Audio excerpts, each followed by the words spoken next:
নমস্কাৰ, মই আপোনালোকক দেখুৱাবলৈ ওলাইছোঁ অশ্বক্লান্ত দেৱালয়। মই মাত্ৰ এটা অংশহে দেখুৱাবলৈ সক্ষম হ'ম। এইটো বহুত পুৰণি মন্দিৰ, যিটো ব্ৰহ্মপুত্ৰৰ পাৰত অৱস্থিত। ইয়াৰ নান্দনিক শোভাই সকলো দৰ্শনাৰ্থীকেই আকৰ্ষিত কৰে। ইয়াৰ ওপৰত আন এটা অংশ আছে আৰু তলত য'ত শান্ত পিণ্ড কৰা হয়, বৈদিক ৰীতি নীতি মতে সেয়া এই মন্দিৰটোতে কৰা হয়। আপোনালোকে চাব পাৰে। ইয়াৰ পৰাই উমানন্দ ৰূপে আৰু বিশাল ব্ৰহ্মপুত্ৰ প্ৰত্যক্ষ কৰিব পাৰিব।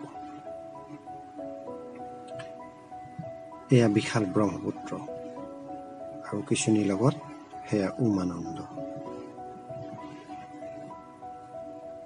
ইয়াৰ প্ৰাকৃতিক শোভাই দৰ্শনাৰ্থীক আকৰ্ষিত কৰি আহিছে। ইয়াৰ ওচৰেৰে কুলু কুলুকৈ বৈ থাকে মহাবাহু ব্ৰহ্মপুত্ৰ। এয়া মহাবাহু ব্ৰহ্মপুত্ৰ, নিচেই কাষেৰে বৈ গৈ থাকে মহাবাহু ব্ৰহ্মপুত্ৰ। আপোনালোকে আহিব পাৰে।